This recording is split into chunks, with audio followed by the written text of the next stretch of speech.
Welcome to the Rim Break Rodeo. We hope this video helps. You begin by preparing both devices. Charge the watch and enable Bluetooth on your Mac, then make sure the watch is discoverable. Once done, open System Settings and watch for the device name in Bluetooth.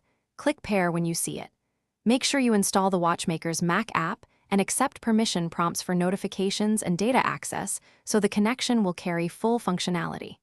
This gets the basic link established and avoids permission-related failures later. Once paired, you move into configuration. Open the vendor app and enable sync for contacts, calendar, and health data so your Mac and watch share information. Then customize which Mac apps can push notifications to the watch and set quiet hours or do not disturb to prevent interruptions. Make sure firmware and app updates are applied from the vendor app, and install or arrange watch faces and complication choices to surface the data you need most during daily use. You finish by testing core features.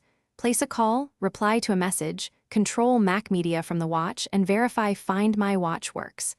Then enable automatic backups and confirm location and privacy permissions so data sync remains reliable. If something fails, try the key troubleshooting step. Restart the watch and the Mac, toggle Bluetooth off and on, and repair if needed. If that doesn't help, update both device OS versions before attempting a factory reset as a last resort. Thanks for watching. Consider subscribing if we helped you.